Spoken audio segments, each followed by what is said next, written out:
I work a lot on the issues of migration, climate, finance, migration, youth activism, and I'm very happy to be among the youth and just to listen to you, see what you are doing and how far you are impacting the world. You are the change makers, and don't ever think that you are less.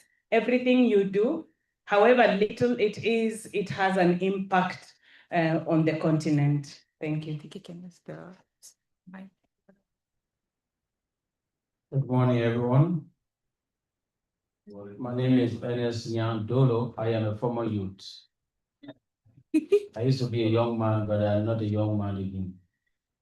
However, once a youth, you are still a youth because your life began as a child, from there to a young man, to a full-grown man that I am today. So I wish to really congratulate you all for the job well done.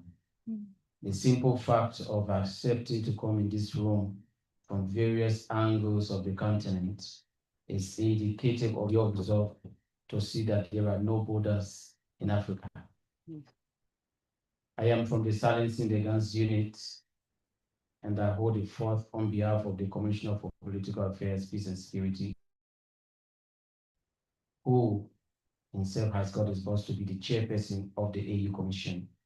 We also have got the AU High Representative for Silencing the Guns, Dr. Mohamed E. Chambers, a very seasoned Ghanaian diplomat that all of you, even if you don't know him, even if you don't know him physically, you know the name of this very high-level personality. He is a high representative for Silencing the Guns.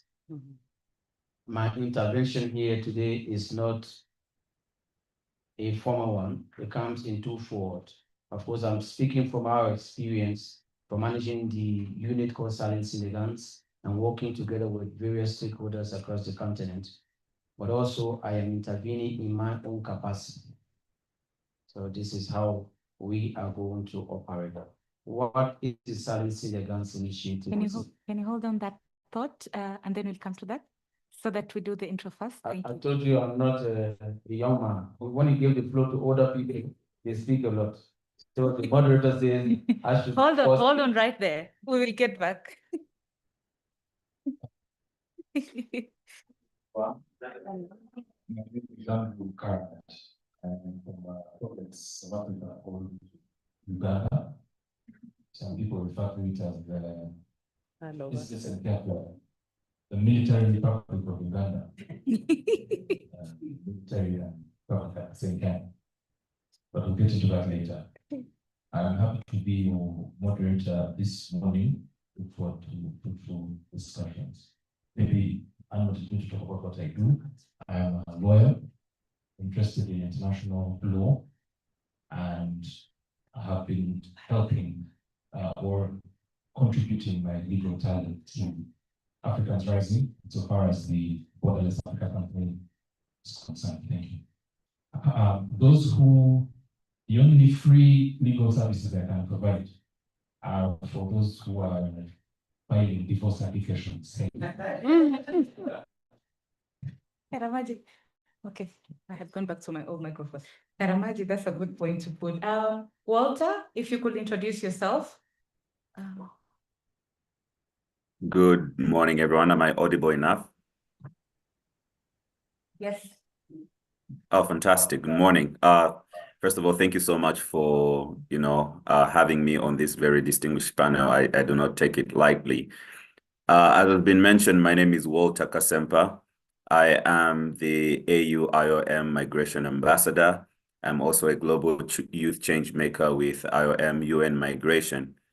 Beyond that, I'm an author of 2 books as well. I'm an author of a book that I recently published, which was endorsed by COMESA and the African Union Economic, Social and Cultural Council, called Borders to Bridges, Migration of African Unity.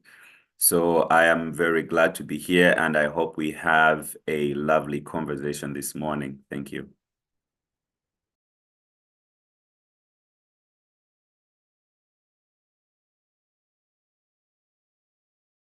And we will start with you, Walter. Do you think borderless Africa is a dream very far? Okay, that's a very interesting question. Do I think a borderless Africa is a dream very far? I certainly do not think so because of the precedents that has been set around the world. I think it's important for us to understand initially that we have been put in a situation where the world is becoming more politically polarized. And what that means is that there has been a significant distinction of where the world stands concerning various global issues. And one of the most critical, if not the most critical global conversations that is happening right now is the issue of migration, is the issue of the fluid movement of people, around international borders. And it has put Africa in a very, very critical position. Africa now is at a pivotal juncture where it can decide for itself that it will break down borders to allow the movement of people throughout the African continent. Of course, we have various challenges in regards to the continental frameworks that are present, like the FMP.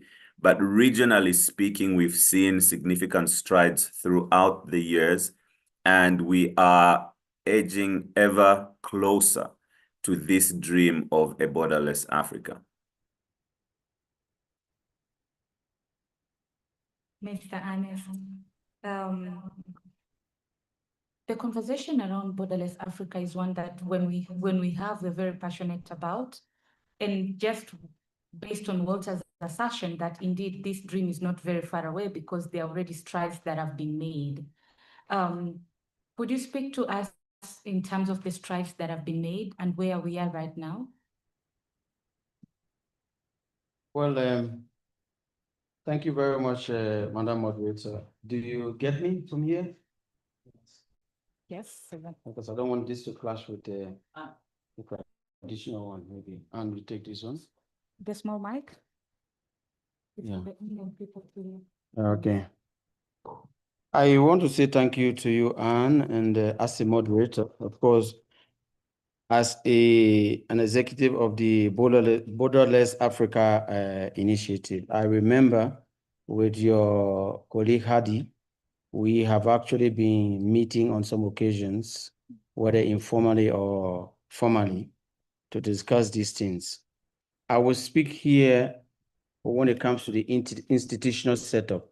Institutional setup, to me, my ideas on the issue of borders in Africa and within the context of the silencing the guns. We work within the protocol when it comes to the silencing the guns.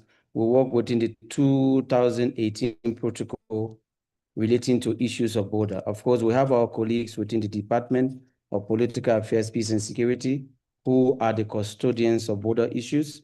I am not sure whether they were invited here. They are actually the true mouthpiece that have to talk. But however, when it comes to silencing the guns, it cut across every initiative. We support whether the border program, whether early warning issues, and the rest of it. So here I will speak to you about our experience. And when it comes to the institutional, work that has been done to achieve this borderless Africa for which you are striving.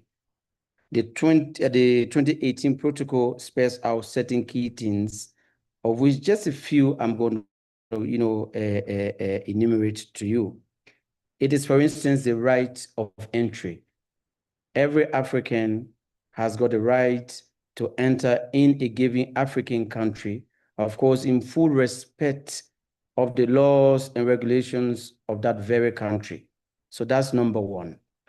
We could not, as Africans, come to say we want to achieve a borderless Africa when there are no protocols in place that will guard us in the initiative.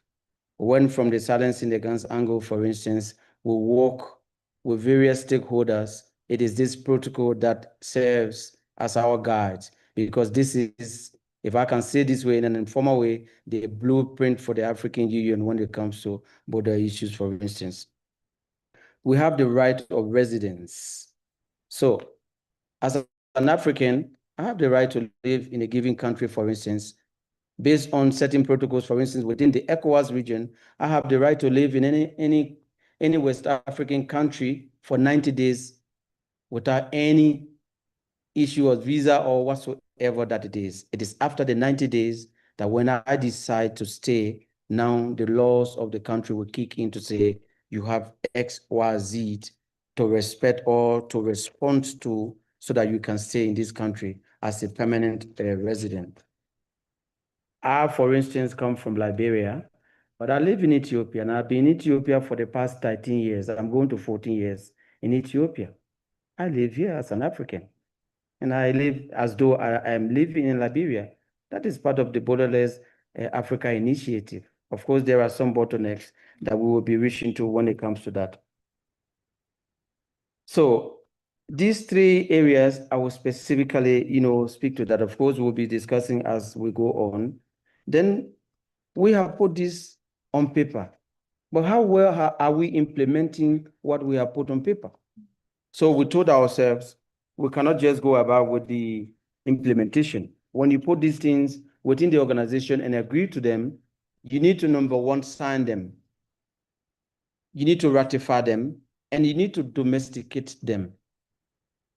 So these processes are underway, but as you know, even when we come from the same fathers and mothers, you will always have some of the children that are, even if they are twins, one twin will be well advanced than the other twin. So when it comes to ratification or domestication, all of the countries are not on the same page.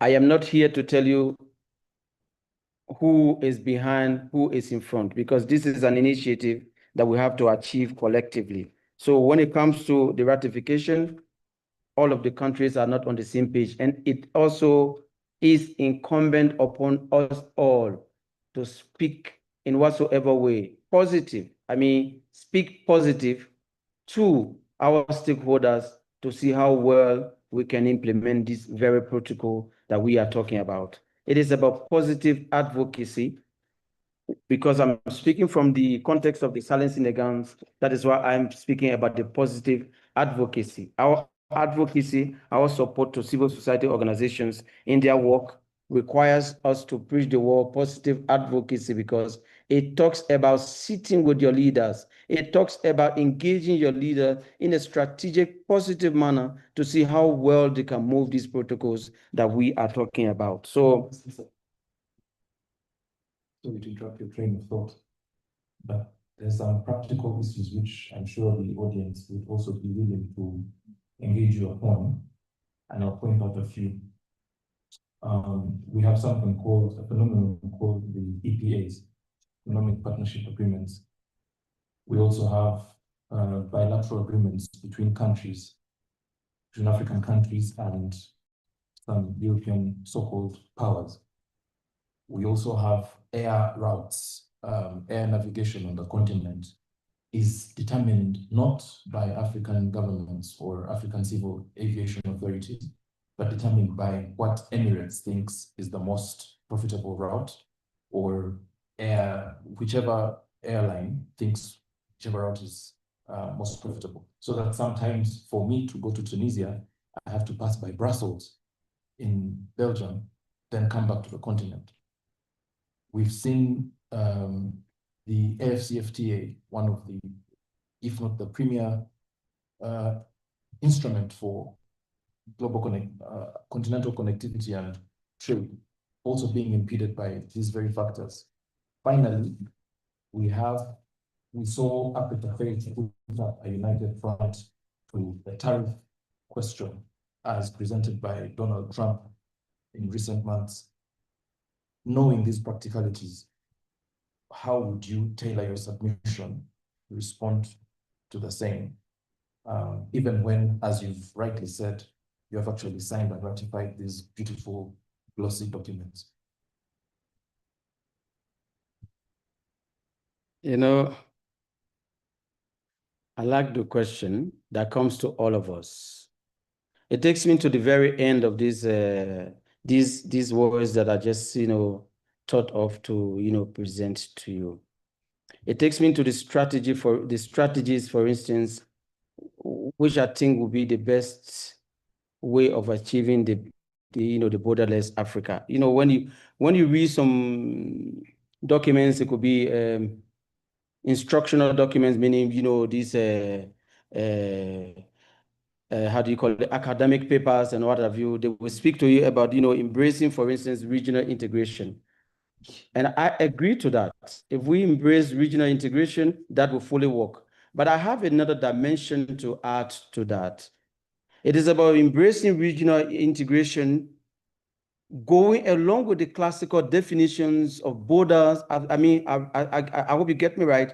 I mean, classical definitions of borders within Africa. Let me give you an example on an area in Africa called the Mana River Union. That is where I come from. It links Liberia, Guinea, and Sierra Leone.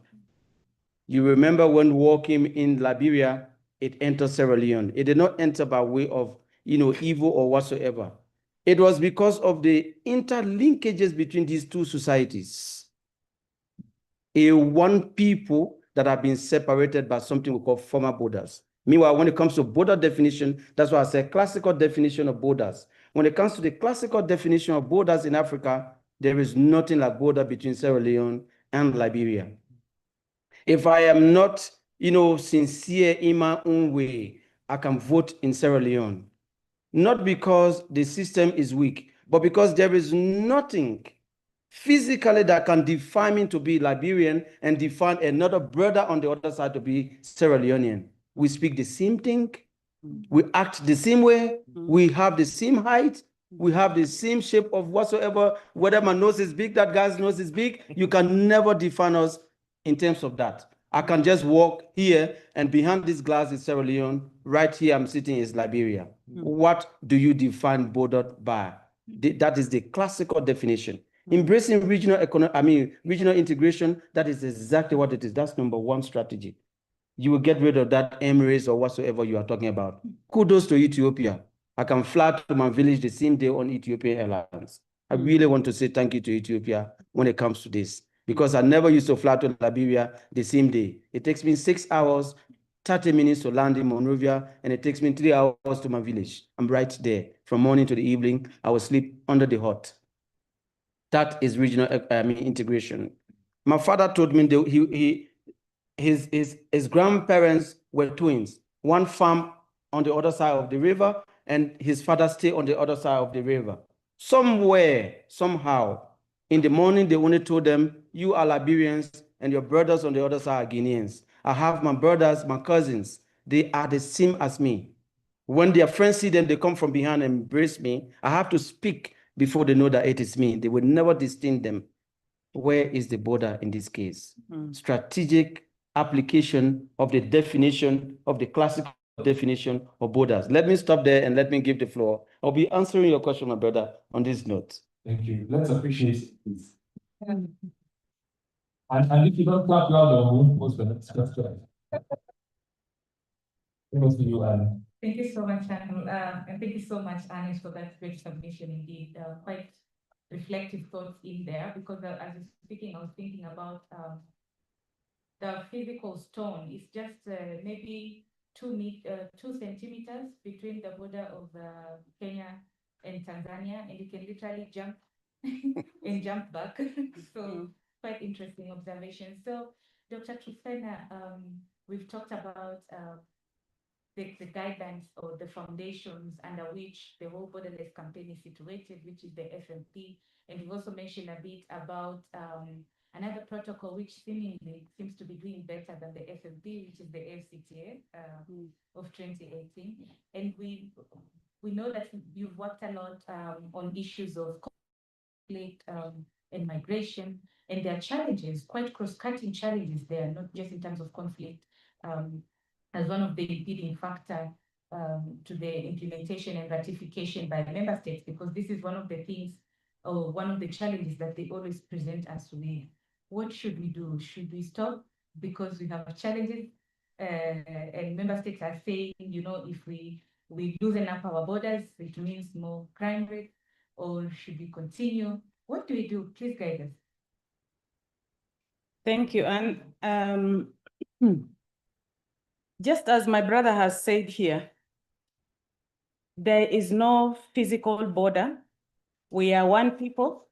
For example, us with the Ugandans, when you go to Uganda, you meet people who look like the Kenyans who live at the border. And many of the families, you'll find they eat breakfast this in Kenya and eat dinner over on the other side. For the polygamous families, they are in one house in the morning, and at night they are in another one, at lunchtime in another one.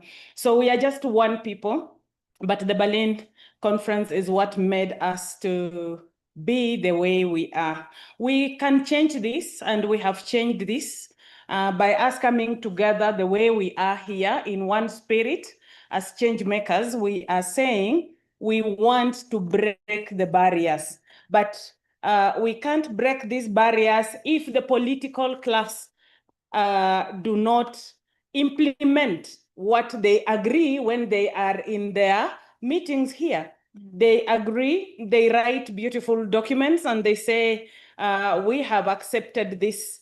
But then when it comes to the ratification, it's painfully slow. It is painfully slow because every country feels that they should be sovereign. They're protecting the sovereignty. They've securitized mobility. Mobility has been securitized. In most cases, it is looked at in terms of if you are moving from one country to another, maybe you want to, maybe you are allow me to say this because I'm from Kenya. You will either be said that you are an Al-Shabaab, or if you are in northern Kenya, they'll call it, in northern Africa, ISIS. In western Kenya, you'll be looked at as people who want to kidnap others and all that. They've securitized mobility, but we move, there is labor mobility. I am a Kenyan, I work here in Addis and other countries of Africa. He has just testified of the same. We migrate economies. When migrants move, they are not necessarily security threats. They could be migrating economies. For example, for some of you who have worked or seen the Somali community, they migrate to go and establish Somali communities where they go and they expand their trade activities in those areas. When we are talking about the free movement of people and the African free trade area, we will not do this effectively unless we have free visas, free movement of people being actualized, not just spoken about in the boardrooms and not effected in the immigration departments of our borders. Thank you. Over to you, Andrew. Okay, thank you. To you, Walter, can you hear me? Yes, I think yes. I can hear you, though you are a little bit. Yes, I can hear you. Great. In your submission, you made reference to the continent's sovereignty, and it's a view that Mr. Sabelo shares with you. However, I'm going to pose this question by checking with the audience here, by show of hands. How many of your countries are independently in charge of education and curriculum? If your country is in charge of the syllabus, the development of the curriculum, and all that, please put your hand up. What is it? If your country determines what they teach, who teaches it, the grading, and all that independently, please put up your hand. That's Nigeria. Kenya. Kenya, are you sure? No. Kenya, I don't think so. No. Okay, next.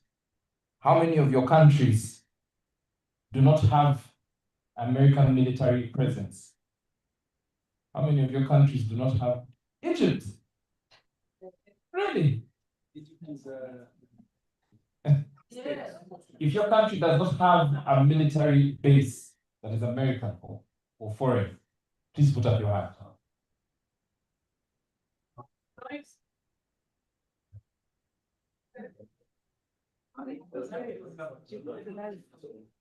Kenya, be careful. You're actually even been now designated as a NATO ally and not military ally of NATO. So please don't raise it. Covered, maybe.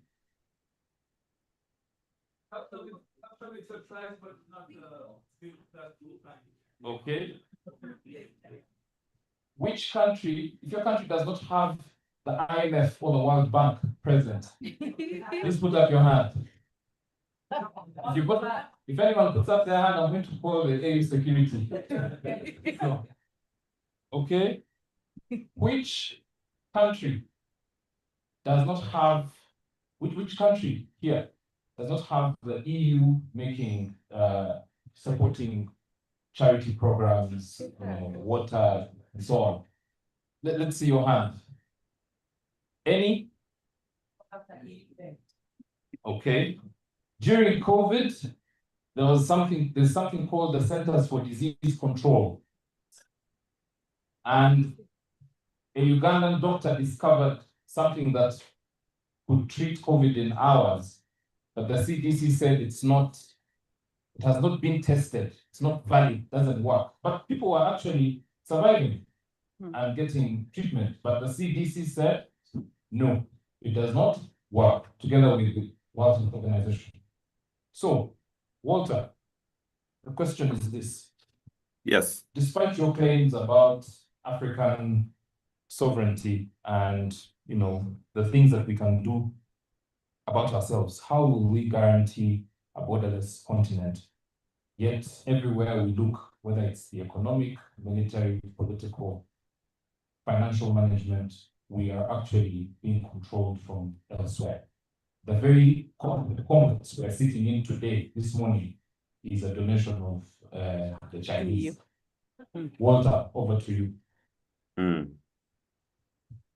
Thank you so much, Andrew, for that question. And I think the question that you've just asked is probably one of the most important questions that you could ask on the African scene, even just globally speaking.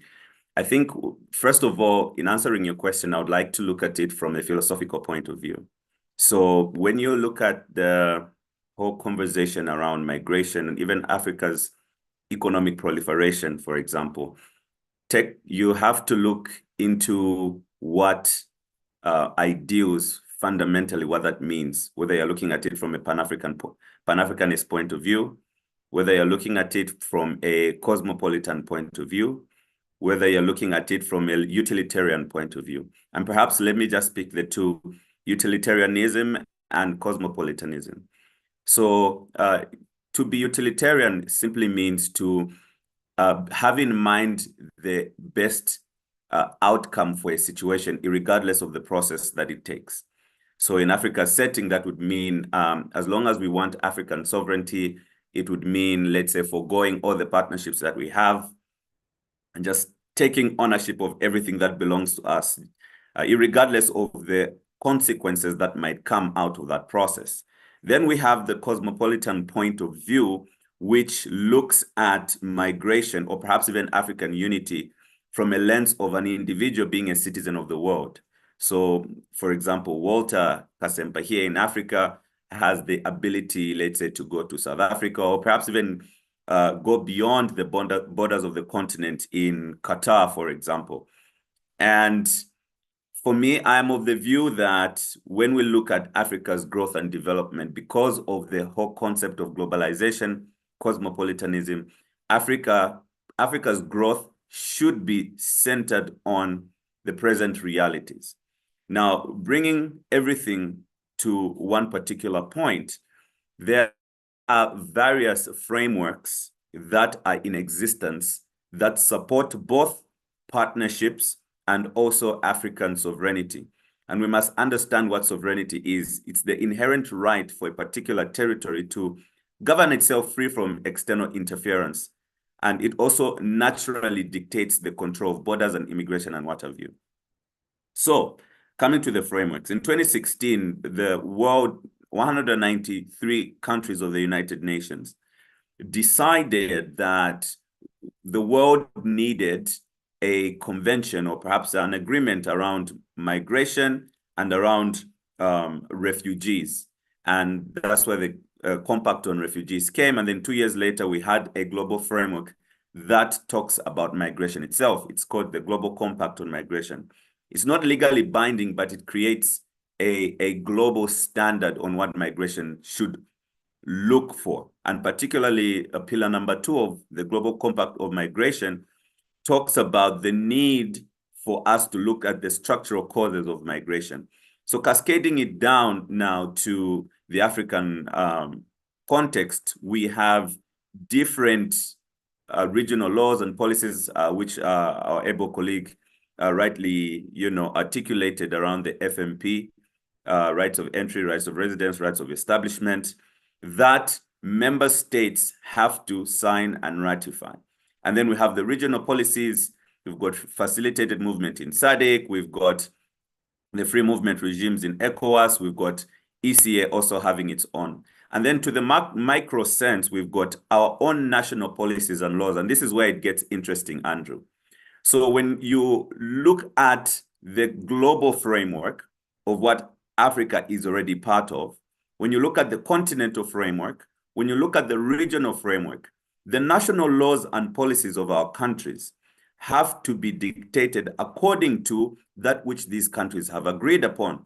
And if there are students of international law in the room, you would have heard of the concept called Pacta Sunt Servanda, meaning that agreements must be kept. When you look at the FMP, 32 countries have signed it, but only 4 have ratified.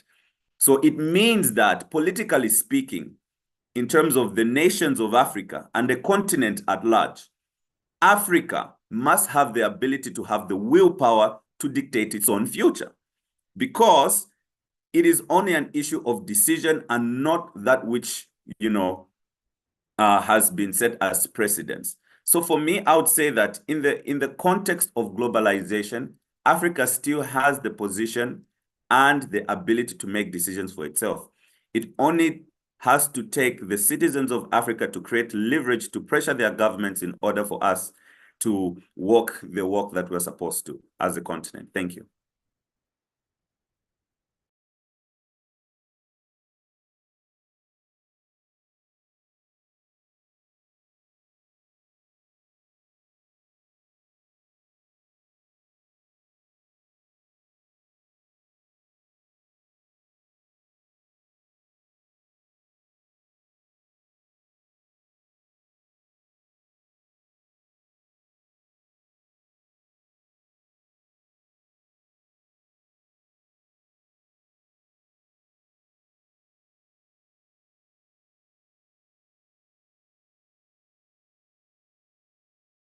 In Uganda,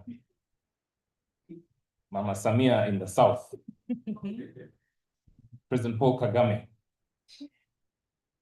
Evariste Ndayishimiye in Burundi, and the several other members who have joined the community to drop their shilling, their pound, their whatever it is they call their currencies, and move towards one currency as we seek to establish a central bank that then manages the monetary policy of East Africa. But I'm posing that question using East Africa, but the larger question is, how do we do that at a continental level and convince Botswana, which has a powerful puller, convince the South Africans who have the rand, convince the Moroccans, and all these other powerful economies, the Nigerian naira, to drop their individual for the benefit of the macro.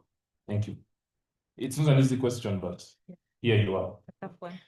For sure, that is a very tough question.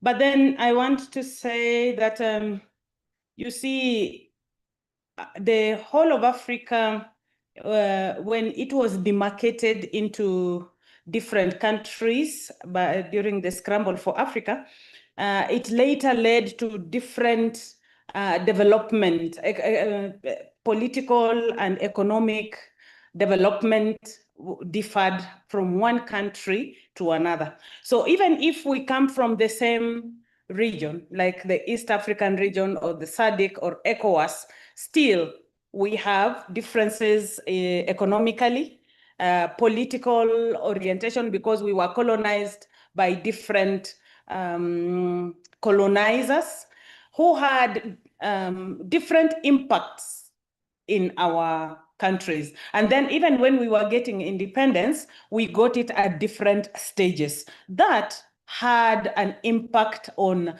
how our countries look like. To tell a country, our currency is also our identity. Now, it is our identity because when people talk about Kenya, they know it is the shilling, the Kenyan shilling. We have the Ugandan shilling. We have the Tanzanian shilling. To tell people that you can take your because of what I have already talked about, the political economy is different at the different countries. To tell them that you can have your milk tea that is very well done here, and then you come and pour in strong tea or water, and then now we become the same. I think that is a difficult conversation to have. Although nothing is difficult, we can also agree that the tariffs that they have put there and the taxes can be moderated and harmonized so that we make movement easy, so that we make one country doesn't feel left behind by the others as Africa is rising. Thank you very much. No easy question, but thank you for that well thought out response. We have 5 minutes on the clock, and we would have loved to engage the audience. However, I'd like to do it this way through a practical exercise, then I'll hand over to my co-moderator to bring this to a close. The following are the priorities of the campaign, and I will ask you to follow whichever member of the panel that convinces you best, based on where they stand. Which one do you think is the bigger or greater priority? 1, removal of artificial boundaries, opening up free movement of Africans throughout Africa. So free movement. Who thinks this is the greatest priority? Where do you stand on that question? Between that and 1 African passport, 1 currency, a continental army and command, continent-wide infrastructure, ports, roads, and railways, revival of indigenous languages, and then development of African values. Which ones of these do you think, which ones would you put as number 1, number 2 in that order? And then see if you can convince the audience. The list is here for you. You have a minute to convince them. I stand to the point that I told you earlier. We refer to the classical definitions of borders. So for you, it takes me 5 minutes to get into Guinea when I pass what you call the trail of the hunting dog. The trail of the hunting dog passes through the bushes, right? From a farm, I'm 5 minutes into Guinea. I use that same method to go through the former border crossing to get into Guinea. It takes me barely 3 hours. How do you look at that? okay. So my answer lies in my proposal. Let's return to the classical definition. Removal of artificial boundaries has 1 vote from him. How many of you agree with him? By show of hands. Okay, Walter, we are coming to you. Removal of artificial boundaries has been taken. 1 African passport, 1 currency, 1 continental army, infrastructure, indigenous languages, and values. Which one would you prioritize? Okay, so for me, I fundamentally believe in not the homogenization of Africa, but I believe in the unity in diversity. And one of the ways in which we can do that, I think, is bringing on board an African passport. Now, a passport is an important document that allows for the movement of people. I think that's the most feasible, that's the most practical, and the building that you're sitting in right now has got an initiative for an African passport. So if it is possible, the people in the room right now, you could visit AU colleagues in ensuring that you advocate to get your own African passport if possible. So I think if we are to create action from this particular meeting, it should start from the African passport, which is already present.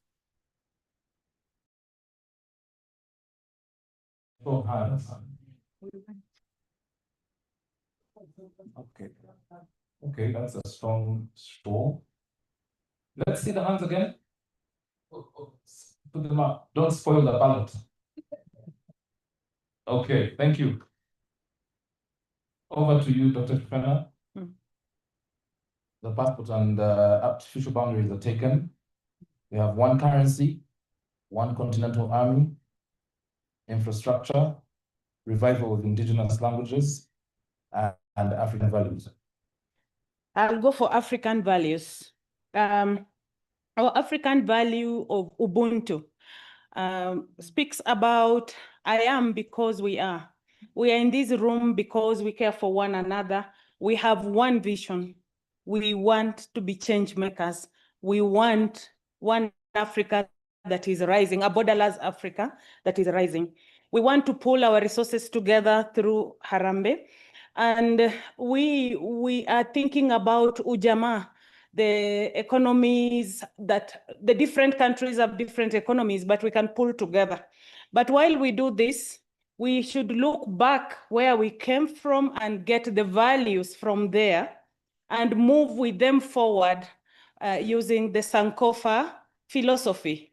So for me, these values, if we look at all of them, the four of them, and tie them together, then they make Africa great as we rise. Okay, that's a powerful case for values. Hands, strong hands, I'm even hearing people clapping. The clapping is not matching the number of ballots in the box. Huh? Some of you want to choose all. Let's see how many. No, you can't choose all. Yeah. Let's see values again. Straight up, including the tech gentleman here. They don't agree. But I had voted for two.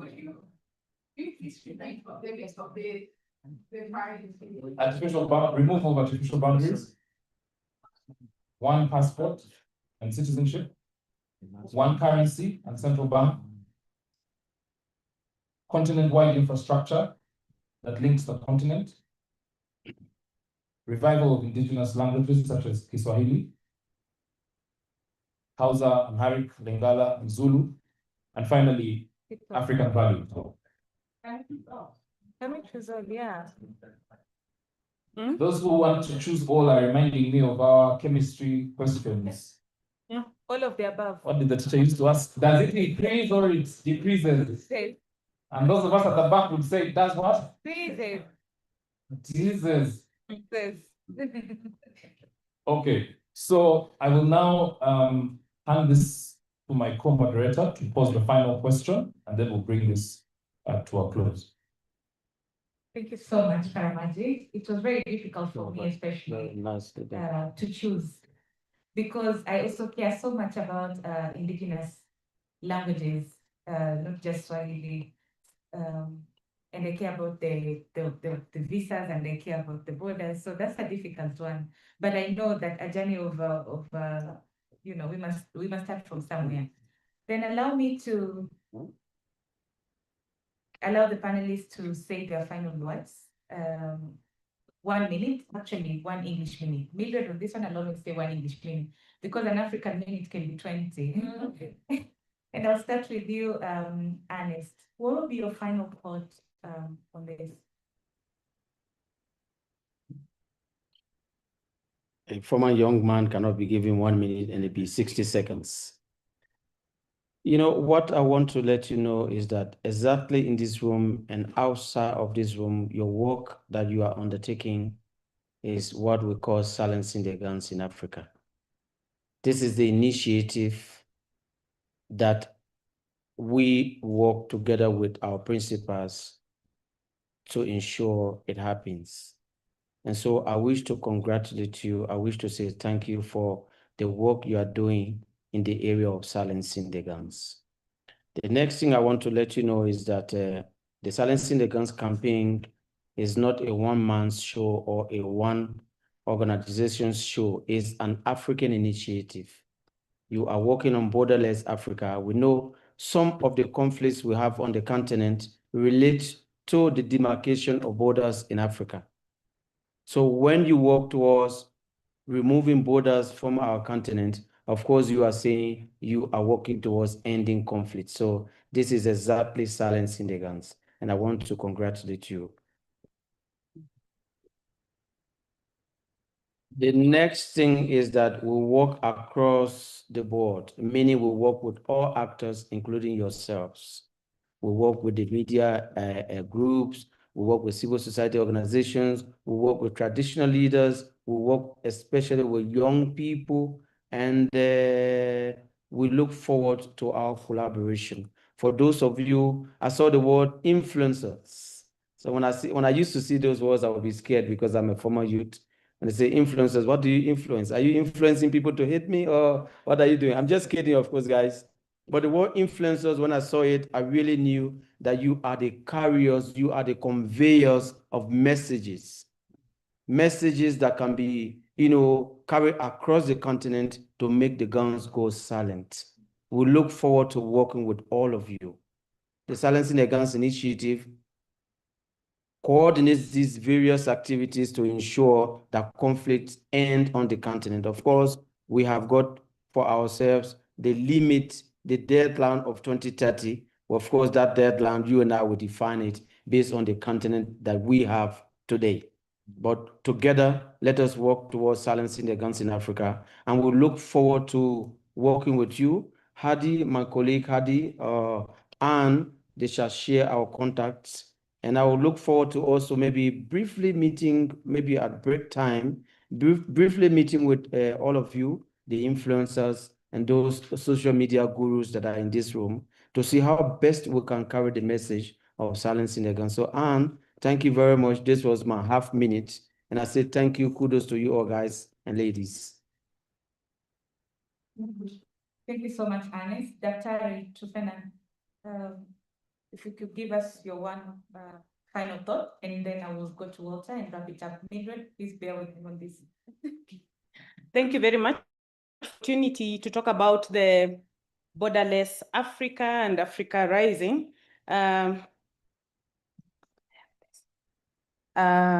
Because here we are talking about decolonizing the borders.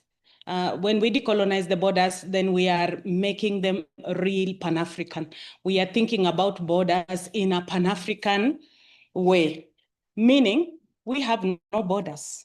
We live in a borderless land.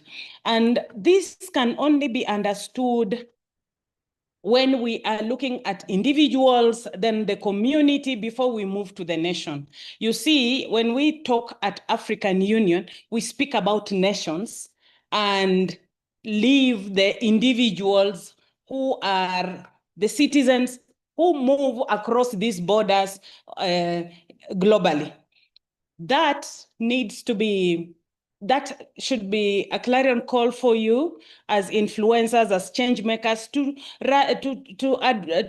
use your creative ways to rally the political class, so that they can understand that it is individuals who move, communities, families that move around the globe, and therefore making the free movement of people a reality is critical. That means also when you do that, you will be advocating for the policies implementation of the policies that are talking about the free movement of people for the shared prosperity we have in Africa. It is humanizing mobility. To humanize mobility as change makers so that we build cross-border partnerships and cross-learning as you are doing and you will do. For these 2 days you'll be together and the way you will continue doing even after this. Thank you very much. Thank you so much, Daktari. Round of applause for her, please. Asante. Walter, one final thought. If you could do it in one minute. Thank you so much. And you know, I was laughing with someone saying that when you give an academician an opportunity to speak on issues, it could be a big mistake. So thank you once again to be part of this panel. For me, I think this conversation goes beyond just the meeting that we're having today, especially with the participants present, influencers that have the platform to shift perspective. I believe that Africa as a continent, both diverse and expansive, right now stands at a pivotal juncture of transformation. And this evolution is not dependent on divisions imposed by geographical borders, but rather on the connections that cultivate the phenomena of migration, because for me, this is a really important topic. So African unity for me is not just movement of people across borders. It's a movement of ideas, hopes, rights, and identities. So in the African context, it's both a historical pattern and a present necessity shaped by, obviously, the economic inequalities that we have and what have you. So to the influencers that are here, I believe that the influencers of Africa are the enlightened and dynamic force upon whom the future and destiny of our continent lies. And as such, let us take today as a clarion call for us to change our continent and cause the Africa that we want. Thank you.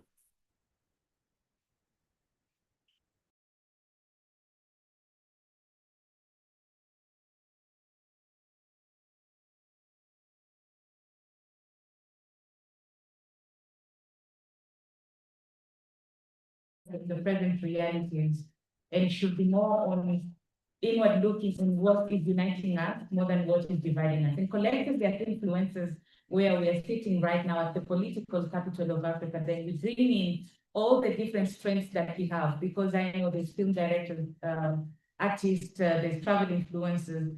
That sphere of influence that you're holding is going to determine whether we will have the Borderless Africa or not. And so it's upon yourself to take this moment and reflect.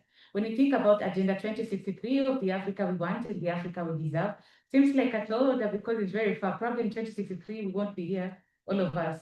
But I would like to end by saying Borderless Africa is the reparations that we owe to our generation. Even if we are not going to be there then, but we would have planted something. All the generations already did their part. And on that note, I would like to end. I would like to thank my panelists for the amazing submission. Upload the set silver plate. Over to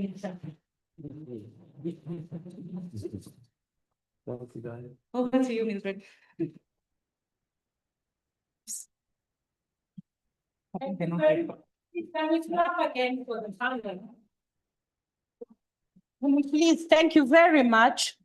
I realize that many of us were listening to the panel and with many questions in our minds. Could we stand again? I'm the Madam Stand.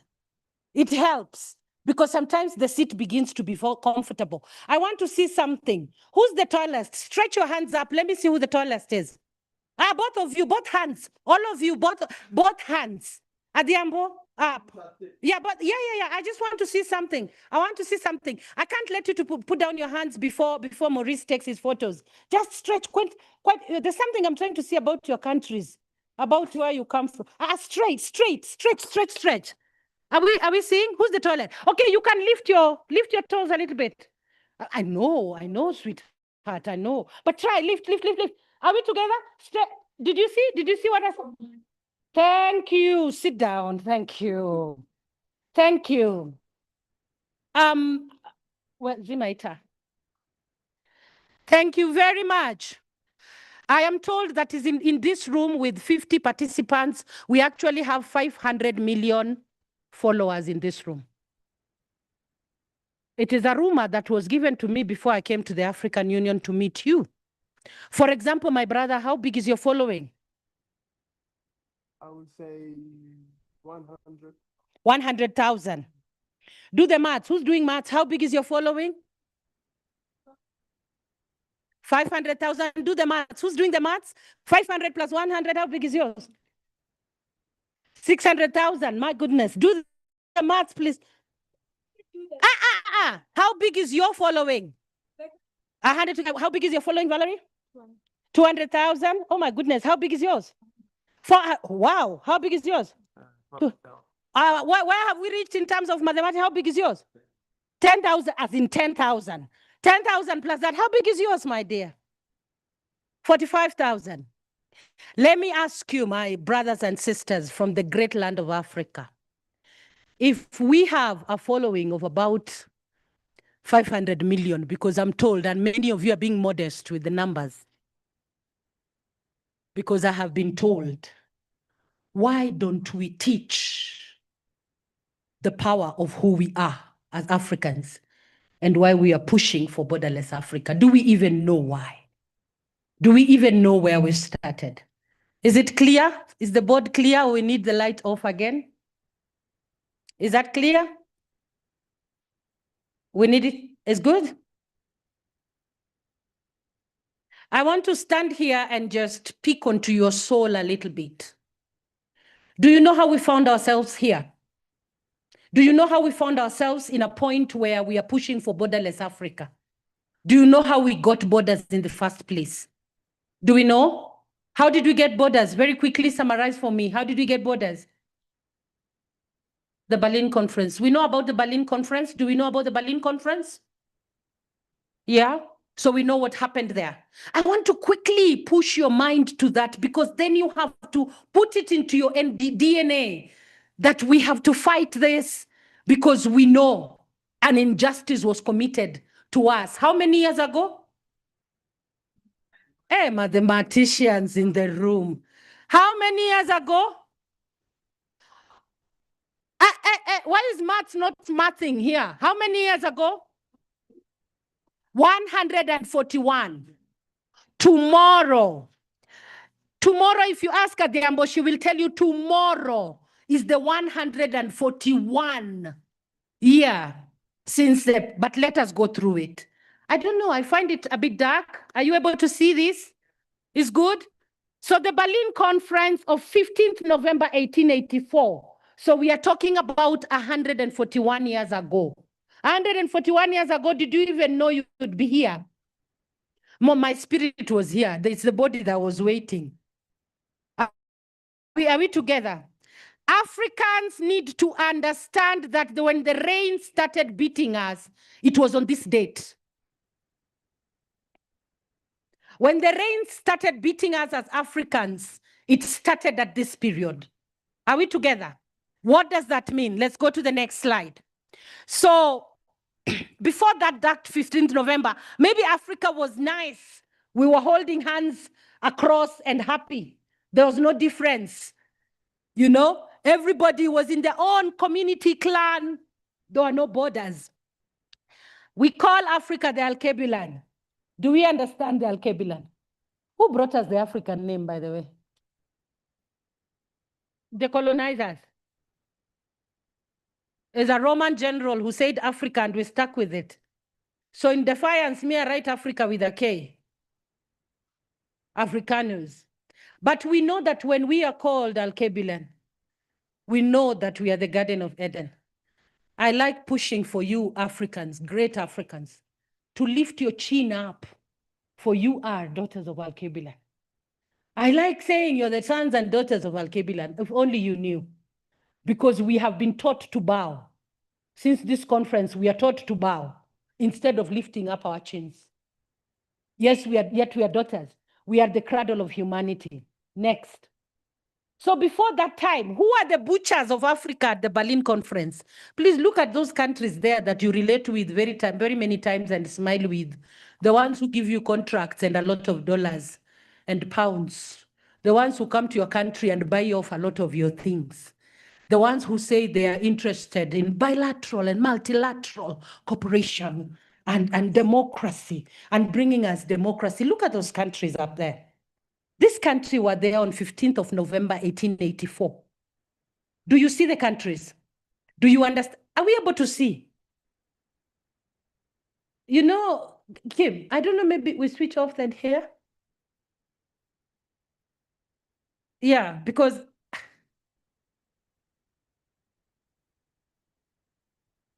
I think if we can just try. Okay, we will be watching a movie. Is that okay? So look at these countries again, my beloved. Are these countries in your countries? Are these countries in your countries? They were there on 15th of November when you were not there. Do you see Africa represented there? At the Berlin conference. Yet they were talking about, go to the next. So broken colonies of Africa after the Berlin conference looked like that. Please go to the next. I want to talk about the very first trauma that I think the way it's presented, we're not able to see all the words. What they took away from us at that conference when they sat there. We have had the panel talking about our interconnectedness. Africa had interconnectedness before the Berlin conference. We had community values. You've had the panel talk about community values that we had that were taken away at this conference. We have had our traditions and cultures, which now we are just grappling to clutch at the end of the straw for, but we had them. We had psychological and emotional well-being. Now I look at our African people, especially the young ones, who are fighting and dying in the Mediterranean to go without dignity to other countries. I am looking at young Africans who in the diaspora are looking so apologetic, as if they are so happy and so pleased and so grateful to be walking the streets of London or to be walking in New York. So grateful that they have been accepted. They took away our sense of dignity. They took away our sense of well-being as who we are, in that we think that crossing to be there is the only thing that actually matters or makes sense. They took away our pride, our dignity, our Africanness. And yet, like I said at the beginning, we are Al-Kabilan. We are the cradle of humanity. And yet we are bowed. Next slide. What did they also take away? They denied us our African agency. Now, in a conference that was talking about dividing Africa, how rude that no African was there. How rude, the audacity. You are talking about dividing my resources, my house, saying that this and this should be put away, and I am not there.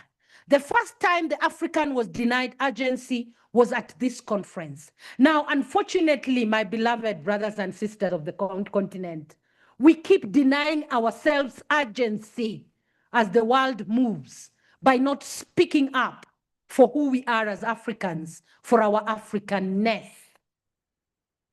Why is it that we still live in the hangovers of denying ourselves the agency to lift our chins, lift our voices, and speak up? Because we have every right. Next slide. They initiated historical injustices against Africa. And what we say, the history and the genesis of historical injustices in this continent actually began here at this conference.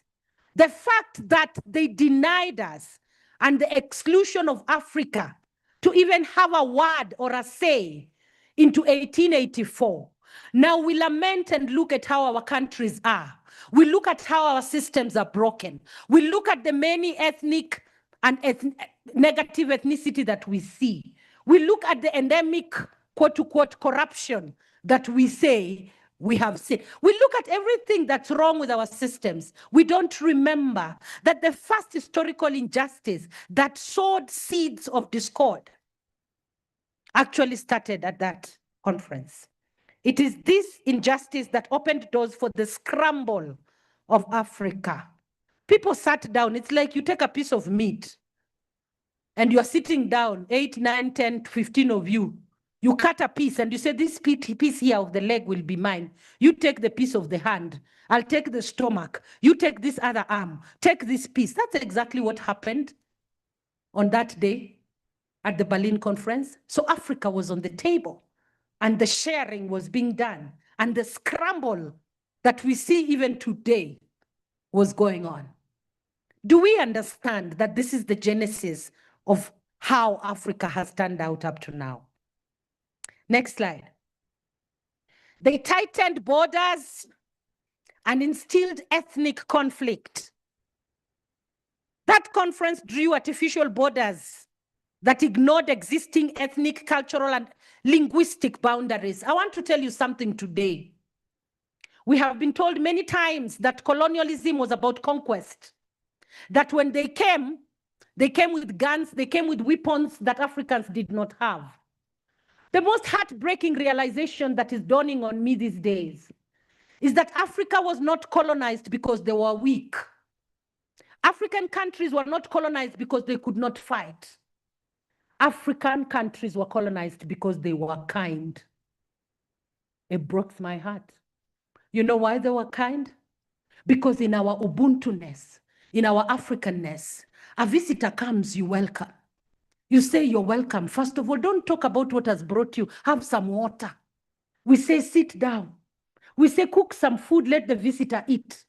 We say bring in some food, let the visitor stay. And Africa was kind. Africa opened their doors to visitors. They said, oh, there were people coming from far and wide. They have a strange skin color, but let us welcome them. Because African says Ubuntu. I see the God in you is the God I see in me.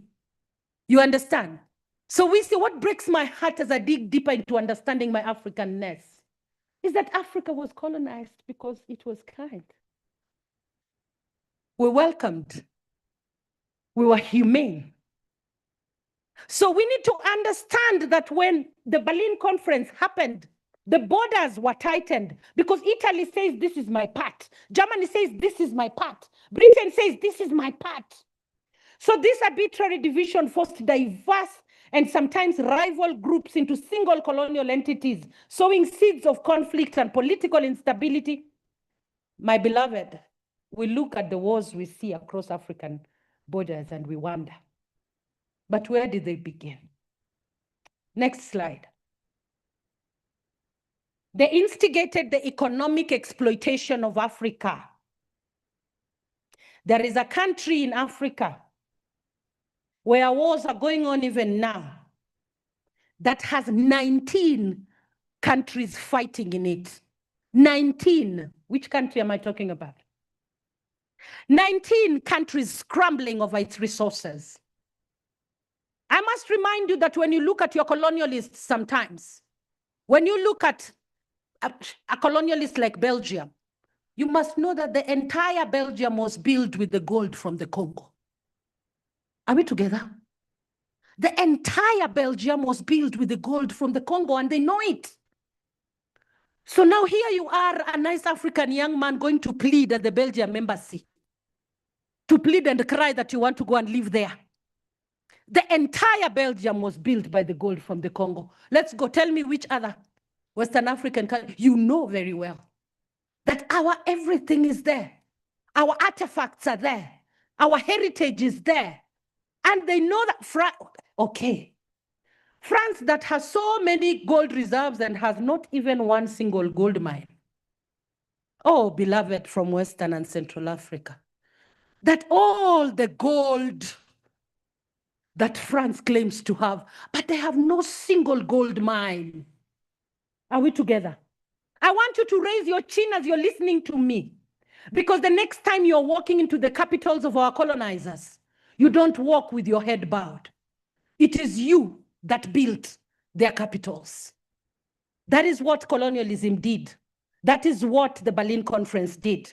So they instigated economic exploitation. The scramble for Africa means people came and said, oh, I want this part here, there's a lot of gold. I want this part, this has a lot of diamonds. I want this part here, I will get. So the scramble, extraction of Africa's natural resources for European industrial expansion continued from there. Next slide. Destruction of traditional African governance systems. Let me tell you, so we hear that democracy is sold to us like Panadol pills to cure a headache, as if Africans never knew how to govern themselves.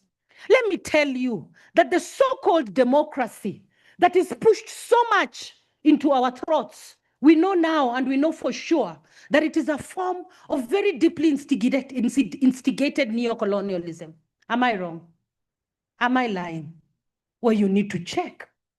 Africa had its own system of governance before that conference, and how Africans lived. By the way, before that conference in 1884, only like 10% of Africa had been infiltrated by foreigners, and mostly the Arabs doing the trade in coasts and everything. So before the Berlin conference, a large majority of Africa was still under the rule of its own local chiefs. Systems worked. We had kings and kingdoms. We had queens and queendoms. The colonial rule, legitimized by the conference, led to the destruction of the social structures. And they said Africans can't govern themselves. How now? Our cultures, our beliefs. Let's not even get into a discussion about religion. Because if you ask me, Ngesa, what is the source of our problems, I will tell you religion. But I know who God is. Do you understand? Okay, let's go to the next one.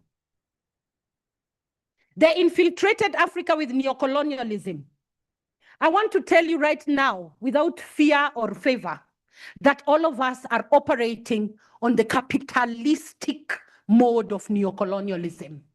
They feed us, they dictate what we say, they dictate how we sleep, they dictate how we move, they dictate what we post on our social media platforms, they dictate how we present ourselves as influencers, they dictate everything.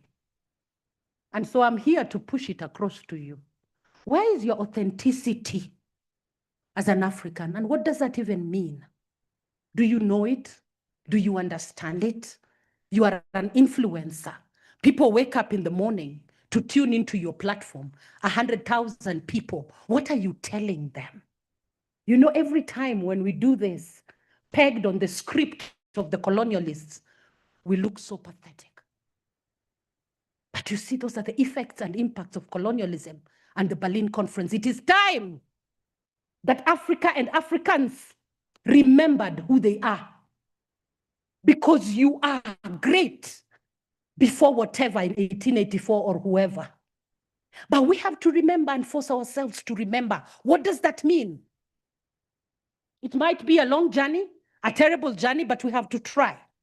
So the consequences of that conference are not considered a mere historical footnote. The wounds are felt today. It is because of the Berlin Conference that we see political fragmentation and economic dependency. Hey, I like the panel. Karamaji asked one question. Which country amongst us has no World Bank and IMF? All of us, our hands were down. We even wanted to hide. Dependency. For me, when I look at a group full of young people, because I am a recovering youth, I wonder, but these young people, what newness, freshness, power, push are they going to bring into this debate and push Africa forward? That, my beloved, is why you're here in Addis Ababa talking Borderless Africa. You need to know that we need to be the generation that pushes us to rise beyond the Berlin Conference. Next slide. Do we have a next one? Reflect over it. That's a quote. Africa's heart may have been broken by the Berlin Conference of 1884, but Africa's soul is eternal. It can never be permanently broken or destroyed. Even though we were shattered, disconnected, and spiritually wounded, Africa's soul is healing. Africa's soul is right. Now that is me. My question to all of you as you come into this space is, what is your African contribution to your Africanness, to your continent? We have called you to embrace our agenda, our push for a borderless Africa. You can't do that unless you know and understand who you are as an African. And hence we open this floor for you to have conversations about the conflicting thoughts you've always had. When I sit in communities or in spaces such as yours, I start by apologizing. I apologize on behalf of those who went ahead of us, who might have pushed colonial education under my throat. I am a victim of colonial education. So suddenly now in adulthood, I'm learning and relearning my own education. But that's the system that was pushed to us by colonialism. I know that it is hard to shake off the impacts of all these things that are tainted and touched by colonialism. But now we push and ask you, influencers, great leaders of Africa, because you are. Are you going to just put your videos doing your travel, doing your cooking, doing your dance, doing your fashion, doing your wildlife without tinging it with the reality of who Africa is? Without sourcing it with talking about why we are pushing for border? Are you really going to do that in a vacuum? I ask powerful influencers like yourselves that I can have data of 50 shillings. I can use it to check Beyonce shaking her, you know what? Or I can use it to Google the Berlin Conference of 1884 and what it took away from Africa. So I always say that I can use the amount of data that I have to check who was that great leader who rose up and spoke against the colonialists in this country, so that I can understand myself and the grounds I walk on. Because we stand on the shoulders of those who went ahead of us, who were brave to dare the status quo. Are you brave? Are you brave? Let's put on the lights.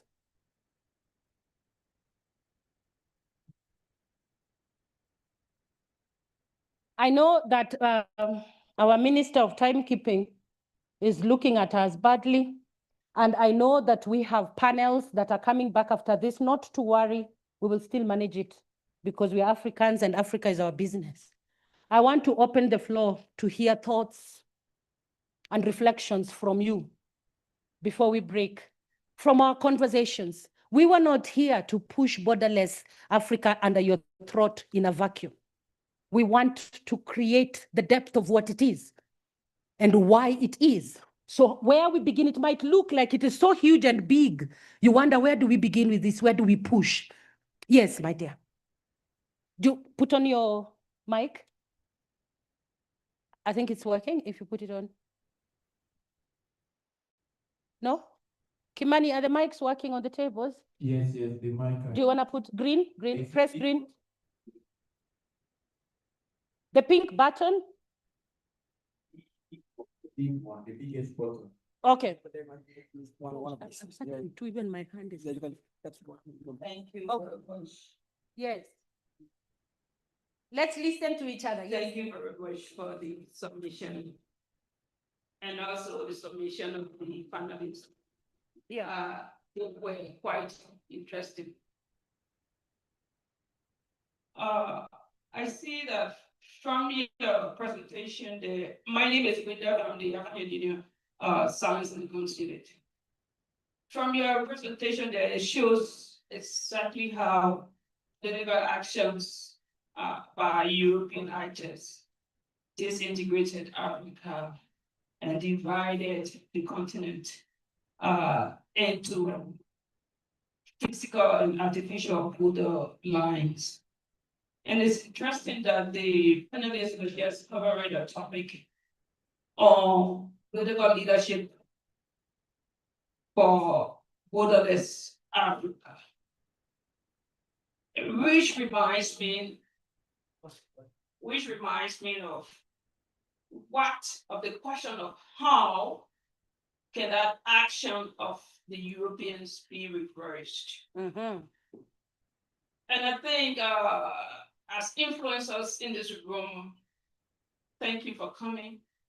That is a pertinent question to ask ourselves and the continent. Because as you say, we have 500 million Africans represented right in this room. That is a question we should ask ourselves. The continent has a political face, which is the African Union. Yeah, and the African Union has several frameworks towards integrating Africa. And that is why it was quite interesting to me when one of the panelists had 4 thematic areas and asked, where should we prioritize? And for me, we should prioritize all.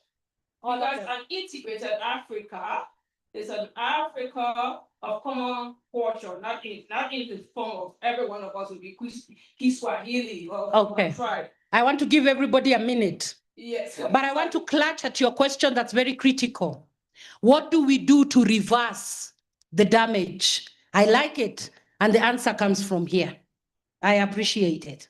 So, yeah, I can say we have a African Union framework. The African Union has a whole framework for integrating Africa and ensuring that we have a borderless Africa. Right. It would be important that influencers also take interest in those frameworks of Africa and try to influence the political process. Right. Yes, that's my final word. Thank you. Thank you very much. How do we reverse? I'm stuck there. Any other thought? Yes.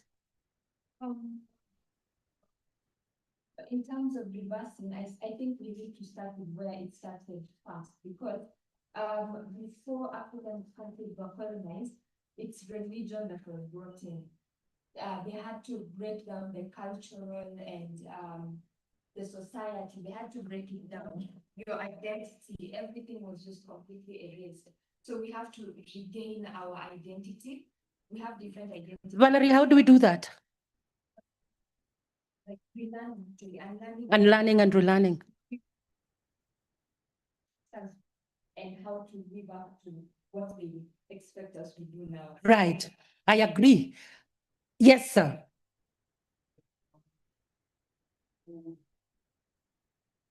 Okay, so part of my other work is teaching law. Mm. And one of the things I've deliberately done, one of the deans summoned me to explain myself, and then they let me keep on doing it. We have something we call a reading list that we give out to students on the principle of banking and negotiable instruments.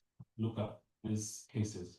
On the principle of land law, look at this. So I deliberately rewrite my reading lists, feature African judges, African writers, scholars from the global south, India, the Caribbean, and so on, because how law is taught.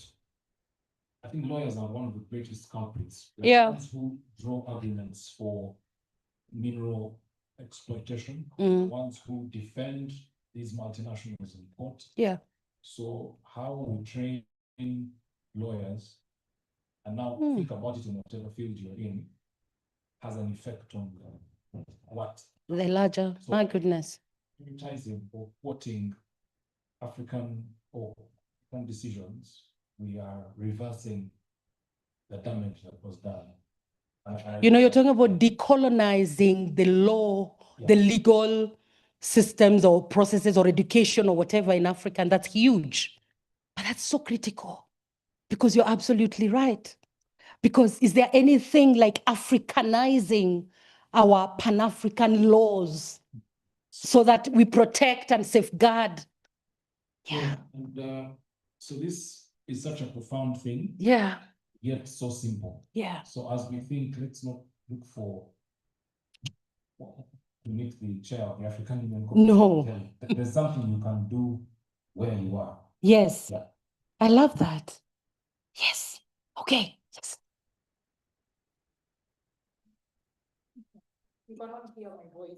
Yeah. Okay. The problem is we have to get it for recording. Is it here? Yeah, there you go. Okay, I'm listening to all of you and I'm really getting excited. But personally, using myself as an example, I think our biggest problem is that we lack African consciousness. Consciousness. We have not quite grasped who an African is. Adhiambo, what do we need to do to grasp our consciousness? Yes. So what we need to do is to awaken that consciousness. Yeah. So that even as you walk outside there as an African, yeah, you feel proud of being in this dark skin. Yes. You feel proud of having this had singer hair. Yes. You feel so proud of speaking your language with this heavy mother tongue superiority. How do we reclaim our pride? Yeah, I'm so hitting at you to give me answers. We need to teach this. We need to awaken it. Yeah. We need to go back to our African pedagogy. Yes. How are we being taught? Right. How are we living? Yeah. Because if we get that right, we will get everything else right. Right, right. Yes, my brother. I think there is an urgent need to retell the African story. Yeah. Truth be told, we are victims of perception.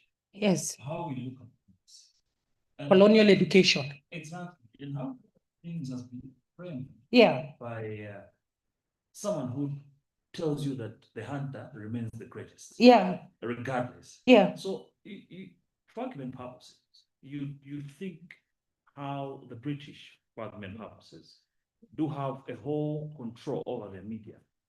How the Western world has control over its own media. Yeah. There is nothing like the African media that should shape the narrative, that should tell the story the African way. So I feel like reshaping our perception by telling the story the African way is one of the key missing links in this whole conversation. Are you a journalist, my brother? I am. I'm a recovering journalist. Now let me tell you about journalism and Africans. That our journalism, we are trained colonial journalism, all the journalism schools we go to. But what we don't understand as African journalists is the power we have as journalists to liberate our people from this kind of thinking. And so unless we start thinking outside the newsroom box and as outside what we have been trained, then we are not able to give our people what we ought to give them. But then you know something, my brother and everybody else, this begins from a very personal reflection of who you are. There was a very a big guy in America who, when he was running for president, he's American. When he was running for president, he got into a plane and came back to the place where his placenta was buried. Who am I talking about? Why did he have to come back to where the placenta? Do we understand? Where was your placenta buried? Where was your placenta buried when you got? Everybody has a placenta. Where was your placenta buried? Oh, let's pause for a minute, and I want to push you into some thinking of your Africanness. Every African community buried the placenta when a child was born. Every African community buried the placenta when a child was born. And now I need you to understand that when the African communities did that, they were cementing to say this child belongs, that this is the child who belongs here. So when I ask where your placenta is buried, and I know many young people tell me, but Mildred, I was born, my placenta was buried in Nairobi Hospital. I am asking, where was your mother's placenta buried? I'm asking, where's your grandmother's placenta? What I'm trying to do is I'm pushing you to understand your lineage. Are we together? So that you know who you are. Unless you know who you are, how will you stand up for Africa? Unless you can stand up and say, I come from this part. My mother came from here. My father came from here. And Africa is home.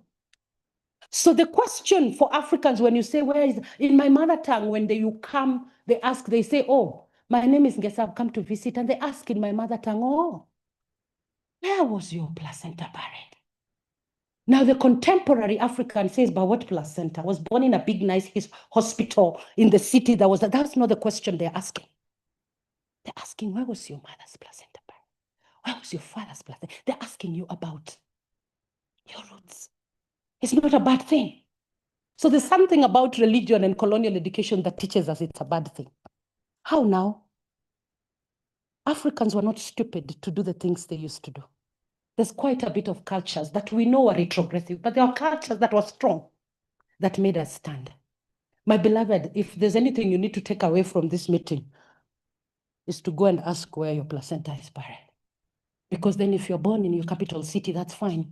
You have to go back to your folks to ask where the placentas are buried. If you don't have answers, you have to go back to grandfathers to ask. All that I'm pushing you to be is to actually know who you are as you speak. But let us continue. Two more. Yes, my dear. Hello, everyone. Hi. I'm Sarah. Yes. small country. And I think my opinion on that is that we have given the voice for so long to Western media. And while living abroad, I noticed that people have a lot of preconception about Africa. That's how come a Muslim woman is highly educated? How come a Muslim woman from Africa can speak so many languages? So decolonizing those mindset took me a lot of time. For instance, when I say I'm from Djibouti, I understand that a lot of people did not hear where is that from. I said, no problem, just take your phone. Yeah. Let me show you where is it on the map. Yeah. That you remember where is it. Yeah. So I think the fact that we are all here today is that through our social platform, we have a voice. Yeah. And a lot of Africans and non-African actually follow us. Yeah. And we can use those platforms. Whatever you do, whatever content you put out, you could be doing fashion. But Yeah. what type of fashion are you putting forward? Is Yeah. it fashion from Nigeria, Ghana, or fashion from Haitian? And does it uplift your Africanness? Exactly. So there needs to be a soul to your content, because being an influencer from Africa is actually Pan-Africanism in its whole. Yes. Before you are Djiboutian or Ghanaian, Nigerian, I love what you've just said. African. Yes. Because abroad, no one might not, we might not know that you're from Malawi, but we know that you're African first. That I always say, I'm African first. My country comes second. Yes. So you know what you've said? Yeah. Being an African influencer in itself means you're a Pan-Africanist. Exactly. I love that. And do not center it Yeah. on your country. Yes. For example, I am from Djibouti. I'm Arab, I'm Muslim, hijabi. Yeah. I love wearing bubus. I love wearing on Eid. I wear a Nigerian outfit. I Yes. fit. I rather go to Lagos Fashion Week than Paris Fashion Week. Right. So if we I love that. yeah. I love that. So Can I tell you something about language so you don't get bowed? yes. You see the power of colonialism in one way. So they make us speak English. Yes. Because to the best of the knowledge of the colonialist, but it's fine. They forget that I know English. I know Luo, that is my native. I know Kiswahili. I've learned. So we have so much power as the descendants of colonialists or children of colonialism that you have over here. So how do you use that power for yourself to rise up? Thank you for sharing. What did you want to say, my dear?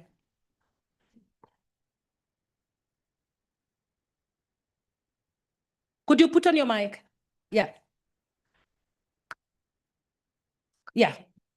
Yes, so I'll just echoing a lot of the things that I've been saying. I think being part of this process, I realize that a lot of people I've spoken to, especially from 13 years to maybe 20 years, they don't really understand the concept of Africa itself. Identity, politics, law. It's only from a certain education level that if you choose to study, for example, politics, would you be able to understand what even the purpose of the AU is? And so I think as influencers in this group, beyond this, we need to start having engagements with the younger people, to start telling them, to start programming them, to understand some of the issues we are discussing here. Yeah. We're leaving these things too late. Yeah. In my experience. Yeah. So I'm just putting it out here. Our engagement should start from the early teens onwards. Yeah. By the time they get to the university level, they already have a concept of what it is we want to. And you as the influencer, you know your audience, you know your approaches, you know how to package it, you know, as influencers. Yes. Hello, everybody. I've been listening to all your points, and something is just burning in me with great sadness. Yes, we have 500 million followers across this room. In this room. Yes, but on what platforms and who is owning those platforms? Do we own these platforms as Africans? Do you think that the Western world is going to be happy when you start saying borderless Africa? They're going to shut it down. But we're not here to make them happy. Yeah, but how do we evict censorship and then stopping us from posting? Good question to you as influencers. You want to shout about Borderless Africa, you want to talk about Africanness, but the owners of this platforms are not us. How do we evade it? So Yeah. we need to create our own platforms. Yes. Right. Power. Power. Yes. Yes, my dear. Put on your mic. Thank you so much. I think a lot of ideas are already being articulated on. Yeah. I had points on how can we reverse what Europe and all the countries that divided Africa into what it is today. Here, I think it's not just about the perception, as he said. It's not just about the culture. What we have seen here and what we see today and what we experience, in my own perception, is that we have the fear or have been manipulated to feel and to fear that we would be left behind. Left behind in what terms? Then when you look at the West, I have lived in America, I've lived in Europe.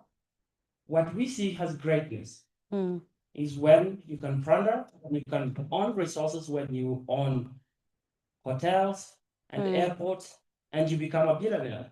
So everyone is struggling in the West to become something. Well, the meaning of life has been struck in the West. So how can we, as Africans, start to understand What are your thoughts? What should we do? Yes. Understand the meaning of life? Because here, when you mentioned religion already has a fundamental problem, the African saying there is life after death. No, I want life right now, here in this earth. Here, what we should do is to start educating ourselves about the meaning of life. We can draw already from the vast examples that we have as the failure of the West, the failure in the Europe, that no one is any longer happy in the West. This was my point. But let me tell you, there are libraries around you that are burning down. What am I talking about?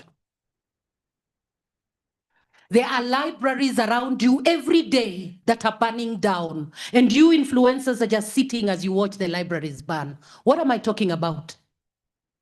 What am I talking about? All these things you're grappling with, to ask, to find out. Those libraries, as you influencers take pictures of lotions and hairstyles and big trains in America, your libraries are burning down. And once the libraries burn, we have nothing to salvage. We say in Africa that the youth walk faster, but the elders know the way. Oh, you are the youth, you are walking very fast. It's okay. It's technology and you can run.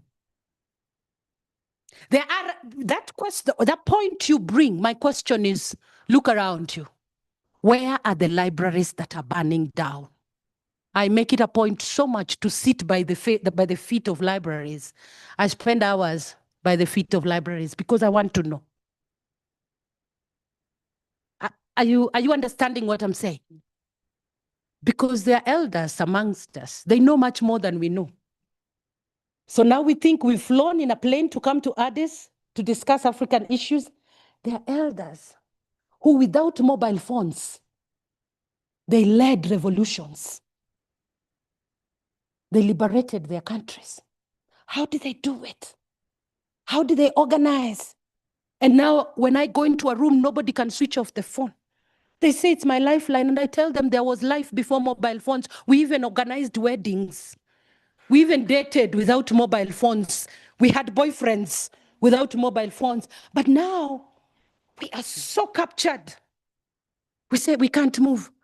But I want you to know there was life before mobile phones. So my question to you, in a continent that is sinking, now that you even have technology, you can't sit back and lament and be the lynching mob and, oh, Africa, oh, my president, oh, this place, oh, this place. And you have this phone that gives you 200,000 followers. Can I have one more? Yes. All right. Yes. Compelled to say it's not necessarily correct that the proliferation of the mobile phone and social media has necessarily led to more knowledge. We are actually, you know what they say about how overwatering a plant can kill it? There's just too much knowledge being directed our way by algorithms for commercial purposes, I beg all of you to read something called, just Google something called surveillance capitalism. Surveillance capitalism. Note it down. By selling our behavior online, every click, every scroll, every video that you complete, every ad that you block is captured and sold for benefit. So when Google, for example, made the Android phone and installed a certain apps on the Play Store, but rejected certain other apps, it's not out of charity. There's a commercialization of our behavior online that benefits them. Karamaji, I wanted to ask you, when you started your point about the law and the books and everything, as a mentor, because I know you are, because you're guiding and you're leading, when we have a team of influencers like this, isn't it prudent for us to combine and put together literature, books that we need to point them towards that are helpful? Because like you say, the algorithms will push all kinds of things to you. But now, with the knowledge that you have, Yakobo, and you say, look, if you want to understand Africa, you must get a hold of this book or of this document. Is it prudent for us to do that? I think it is. And as Africans Rising, as we are living out of, after this session, I think it would be good to put in. And with the team of the advisors working around Africans Rising and us, we are going to say, look, that text by so-and-so, I think, should be one of the readings that every young African should read. That's, that kind of thing. I have a reading list. Yes. I'm going to update it. Yes. Please, could you share with us? Is that helpful? Yes. And just challenge yourself to pick something and you read. And the thing about these things about you start reading about Africa and you actually it becomes like a drug. You get high on it. I want to because it's so eye-opening. Dangerous. Yes. Please, I'm saying this with humility. I'm not, please forgive me if it comes off wrongly. Yeah. You can't understand something because you read a meme. A meme. Or a quote. Yeah. I know we are a generation that has, we're a scrolling generation, but please take time. Okay, we can leave it. Read actual research depth. Only then can we speak with the clarity of the people that we've been talking about here, Amilcar Cabral, Tamara Machel, and so on. Those people actually read, like take some hours off on the weekend or whenever you're free on a flight. And is that where we do lunch? Deep into this and so in the read. evening, So when we have I wanted to say that I hope it doesn't come off as arrogant, but please read it. Yeah. So we do. I mean, it's not enough. Before lunch. I'm sorry I didn't fix that, but I want to thank you again and again. The time is not looking very good, but we still have time to talk again later. So this is what we are going to do. We have to break for lunch. It's now 1:15. Minister of Time, are we good? It's 1:15. But now we need, while we are still fresh, to go down and take a group photo, preferably outside the statue of Kwame Nkrumah. Why do you think Kwame Nkrumah is important in this complex?